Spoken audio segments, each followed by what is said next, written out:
Hi అండి. పండుగ ఏదైనా సరే ముందుగా గుర్తొచ్చేది పులిహోరనే.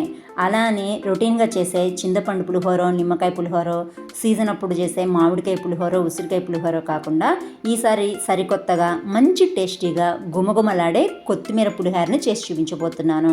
ఈ రెసిపీ కోసం ముందుగా మిక్సీ జార్‌లోకి పచ్చిమిర్చితో పాటు చిటికెడంత పసుపు, శుభ్రంగా కడిగి పెట్టుకున్న కొత్తిమీర, కాస్త నిమ్మరసం వేసి కోర్స్‌గా గ్రైండ్ చేసుకున్నాక కడాయిలో సరిపడా ఆయిల్ వేసుకొని ముందుగా కాసిన పల్లీలు వేసి అవి దోరగా వేగాక ఆవాలు, మినపప్పు, జీలకర్ర, పచ్చెనపప్పు టేబుల్ స్పూన్ చొప్పున వేసుకొని అలాగే కొన్ని జీడిపప్పును కూడా వేసి సన్నని మంట మీదే ఎర్రగా వేగనివ్వాలి.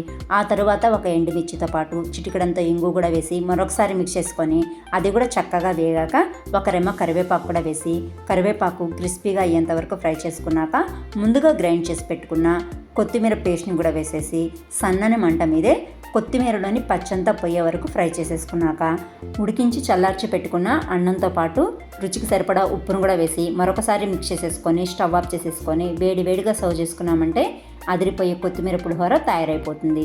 ఈ హోలీకి తప్పకుండా ఈ రెసిపీ ట్రై చేయండి. వీడియో నచ్చితే కనుక లైక్ చేయండి, షేర్ చేయండి, ఇంకా ఛానల్ని సబ్స్క్రైబ్ చేసుకోండి. Thanks for watching.